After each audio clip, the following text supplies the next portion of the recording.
Randy Floyd of Midwest Anxiety, and you're watching episode 7 of the Ask Randy Floyd show.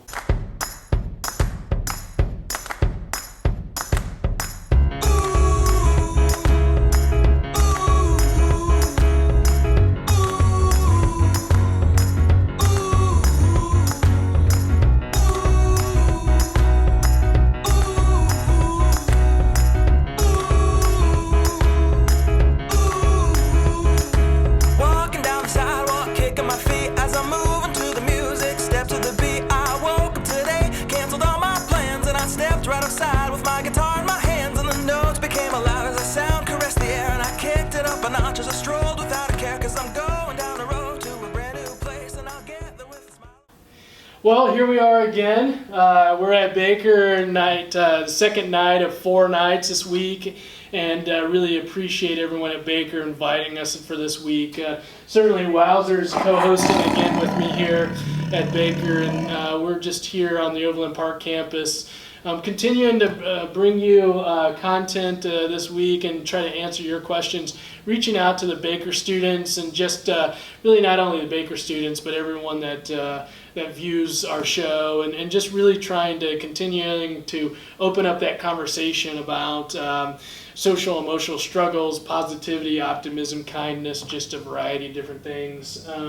So I thought I would put Wowzer on the spot here for a minute as we go along, and Wowzer's going to give us a thumbs up or a thumbs down about social media and what Wowzer likes. Social media, Snapchat, you up on Snapchat? Snapchat, Wowzer likes Facebook, Twitter. Wowzer likes all social media. You're a pretty social cat, I guess, huh? Yeah. What else? Instagram. Yeah. I think Wowzer likes everything, huh? How about McDonald's? Wowzer likes McDonald's. Taco Bell.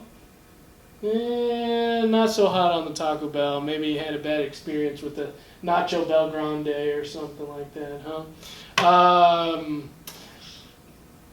Plaza or Westport? Plaza, or let's see, Plaza 1, Westport 2. 2.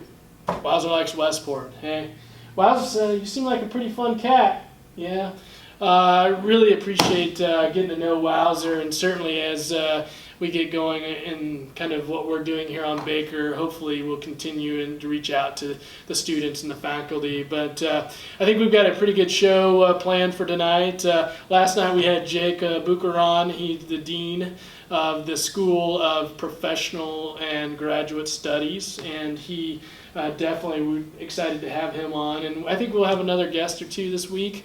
This is episode 7, Tuesday night. We got 8 on Wednesday, and then 9 on Thursday. So hopefully Wowzer will be with. Oh, I forgot, Chipotle. You like Chipotle? Yeah. I've got I think I'm going to take Wowzer out for some Chipotle one of these nights. But I think we should get into the show. Wowzer, should we get into the show? I think we should get into the show. Andy, what do you do to stay positive? Great question. I mean, why not be positive? You know, I mean, for me, I think it's a choice in our world, and there's so many things that we have to be so appreciative of. I mean, we live in a country, the United States of America, where we have so many freedoms, and we can go to Chipotle, or we can go to McDonald's, or we can wear this awesome Baker School of Professional Graduate Studies shirt if we want to. We have all these choices in our world, and so because of that, why not be positive? I mean, our country sets us up for a great life. Now, I know there's a lot of things in our lives that just as personally in our environments and things that we struggle with at times. But I really believe that optimism, there's a choice between being optimistic and being pessimistic or negative. And if I have a choice, I'm always I'm always betting on my strengths. I'm always being positive. Now, there are times where I get down. You can ask my wife, my kids, friends. Times, I mean, they see me in those situations. And I'm not saying that I'm positive all the time. I don't think anyone can be positive all the time. But I think looking at positivity and looking at just being optimistic and knowing that a situation is going on in your life, the way to get outside of that is to find some positive ways in your life. And one thing I always think about, and I don't know if you guys think about this, and Wowzer, you're inside today, so you're pretty positive today being inside instead of being outside. But there's something always worse. We can look at any situation, and there's something always worse in our situation. And so right there, that gives me enough positivity to know that it's not the worst situation. And so because of that, I always look at optimism. When I look at optimism, there's a lot of great resources out there around optimism and those things. And positive psychology being one of those. Martin Seligman and University of Pennsylvania, they do a lot of great work on positive psychology. And if you want to get into how positivity can really fuel your life and take you in a lot of great directions, you should look at Martin Seligman.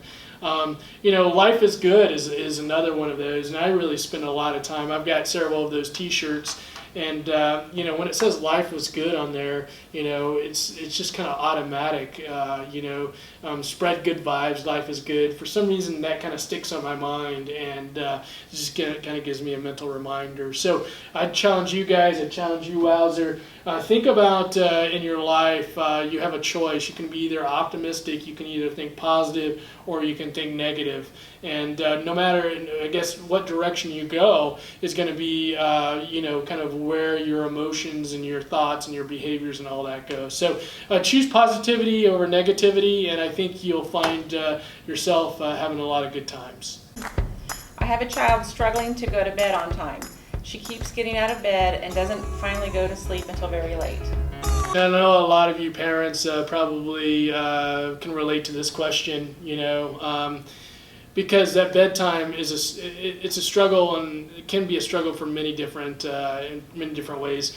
Parents that they find that time to kind of wind down themselves and have that as a personal time to kind of do whatever they want, and at the same time maybe the child's not ready to go to bed for a variety of reasons. Maybe they're not wound down enough. Maybe they have some anxiety around going to bed on their own and various other things. So there are a lot of times that I talk with people about struggling to go to bed. And in these videos and show that we do, this is one of those questions where it's really tough to drill down far enough and give you as much help as we can, because there's a protocol that you have to go through, really, I think, to be effective.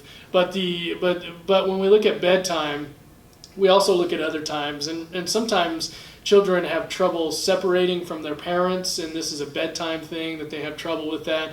And so we look at other times that they may have trouble separating from their parents, if it would be before school or if they go to an activity or something like that and they have trouble separating. Because sometimes this happens when children go to bed also, because if you think about it, the child's separating from the parent, and then they're closing their eyes, and then they're going to sleep with the belief that everything around them is going to be safe, and they're going to wake up tomorrow and everything's going to be the same again.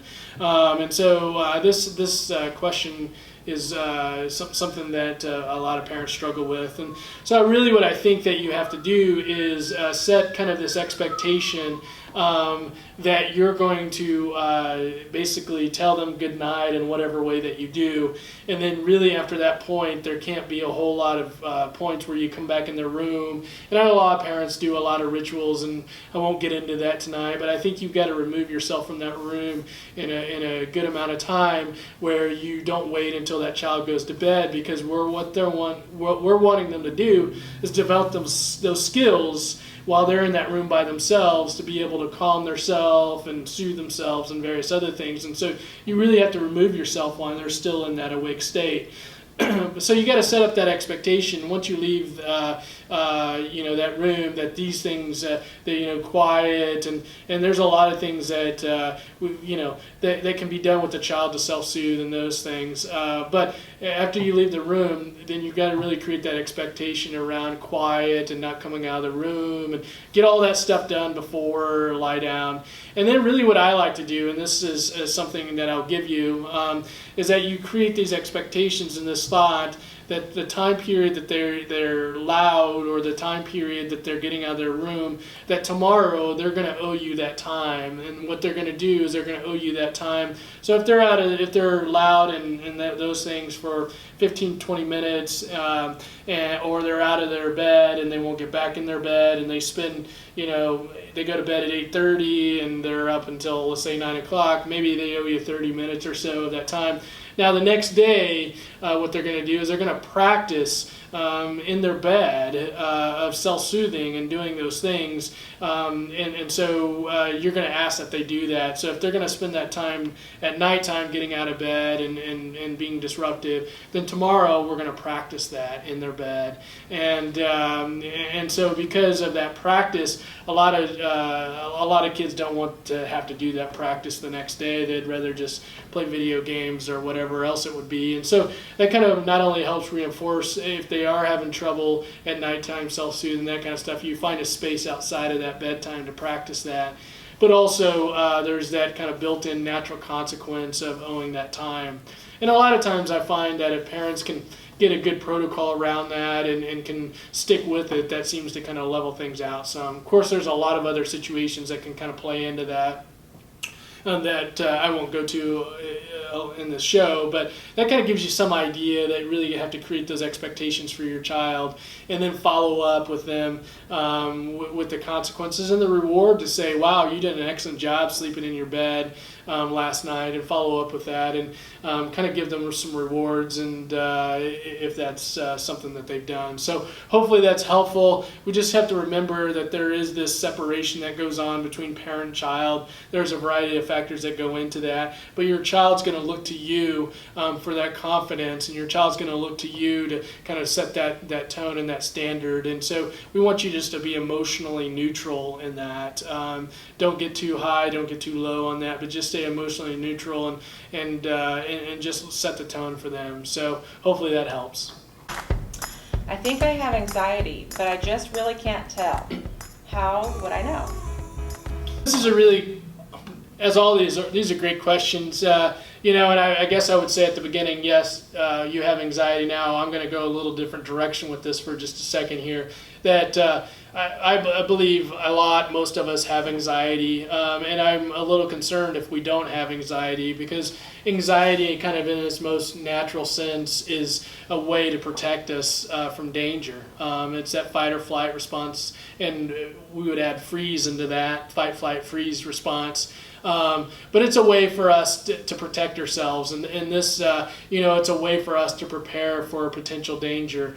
And I'm not going to go into all the parts of anxiety tonight and all that, but one of the things that I wanted to talk about is that a lot of times people say, oh, I just want to get rid of my anxiety. I just want to get rid of it. And I understand what you're saying. I mean, you want to get rid of that anxiety that kind of impacts and impairs your life, but really know that anxiety plays a big part in your life, and and it protects us from danger. If I was to ask Wowzer to run across the street, Wowzer's anxiety probably would start kicking in, and there would be various things that go on to say, no, I don't want to go across the street. Maybe starting to think about, there's danger and I might get run over, or physically Wowzer's heart may start racing or something like that, and the behavior would be something of avoidance or something like that. So anxiety is all about anticipation or the potential threat of danger, and we all have different potential threats. What I think is threatening, I have anxiety around like heights, like those that know me around Ferris wheels. I have anxiety at Ferris wheels, and that process goes off where I start thinking things and feeling things and kind of avoid to want to go on Ferris wheels. And so we have all different things. So what might be anxiety provoking for someone may not be anxiety provoking for someone else. So my main point in this is just think of your anxiety as kind of your alarm system, and we can have false alarms and true alarms. A lot of times I talk with people about false alarms, and how what potentially might be an imminent, their bodies is responding as to an imminent threat is not necessarily an imminent threat, about like getting a bad grade on a paper, or something like that. So danger to self. Now we can go, well, if I get a bad grade on a paper, then I'm going to flunk out of this class, or my parents are going to be mad at me, or whatever else. But those are things that we could handle and kind of get through, and that kind of stuff. My point being is your body responds to those true and false alarms at times the same. And so when you think about, do you have anxiety or not, just think about, yes, I have anxiety, but what we need to go to next is am I in immediate danger, imminent danger? And if I'm not, then okay, this may be a false alarm. And if my fear happens, then how will I deal with that? And we always go back to, and you heard in episode 6, me talk about, I'll just deal with it. Whatever happens, and I will deal with it, and kind of the confidence around that. So think about anxiety can be helpful in a lot of ways. Start to separate what might be a true alarm from a false alarm. Start kind of dissecting that in a way that kind of determine what's the danger here, and what can I do to, if that happens. And the overall, if it happens, that you could handle it. Now, again, if we're talking about true alarms, those would be situations where you might get run over if you run across the street, or if you put your hand on the burner, you may get a burn or something like that. So hopefully that's helpful. Again, yes, I wouldn't say we all have anxiety, because I don't like to speak in those global terms. But if you don't have anxiety, I'd be concerned about you, because you would be in situations that would be life-threatening. And so just think about it in that way. So hopefully that's helpful for you. I've heard you're big on kindness. Can you tell me more about why you're big on kindness? Absolutely, I can tell you why I'm more big on kindness. Is Orly Waba got me hooked on kindness. Orly Waba, I'm speaking right to you. Life Vest Inside. If you guys haven't heard of Orly Waba, ORLYWHABA, go check this chick out. She's awesome. I'm telling you what, she has set the world on fire with kindness. Dance for Kindness 2015. November, I remember it was like yesterday, November 8th, I joined Life Vest Inside as a group leader. We had Dance for Kindness. If you don't know what Dance for Kindness is, it's a freeze mob, flash mob, and Orly Waba all over the world put this together. It just started with her, and last year, I believe, was the 5th year. It was over 50 countries, 12,000 people, all in one day did this freeze mob, flash mob, and got into it, and really loved it. Really just as I joined, I just wanted to add something to Midwest Anxiety, and just kind of an activity, but just also one other kind of thing to really think about with people. And so I got into it, and I'll tell you what, when I started thinking about being kind, not only did I feel good about it, but I saw the reactions of other people. And this kind of goes back to positivity, that we all have a choice to make here. And, won't necessarily go into it, but scientifically proven to help the person that's kind, the giver, the receiver, and all those that witness the kindness. So why else wouldn't you be kind? And along with positivity, when I'm having a bad day, that's one of the first things I go to is kindness.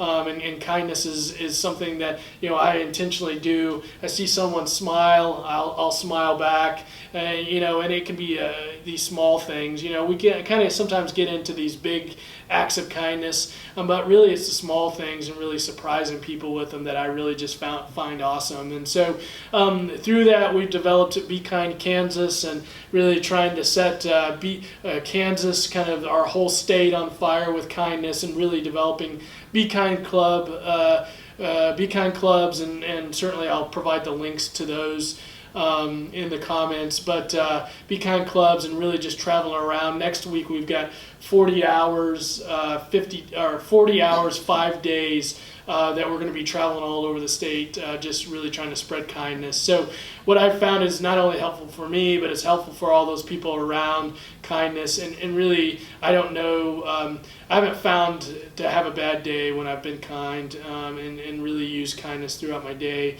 We're going to have Dance for Kindness again this year. I'm really excited about it. So I encourage each of you. Be Kind Kansas is all about being intentionally kind in our day-to-day lives. So I encourage each of you to be kind. Wowzer, you've been very kind. This is the second night of this. We've got a couple more nights to go. Baker's been extremely kind for letting us do this and reach out to their students. And really this is all about, again, just reaching out to each one of you and really spreading the message of, everyone struggles, and that we all have times in our day that we struggle with things. We talked about sleep tonight, and the struggle with children and adults with sleep.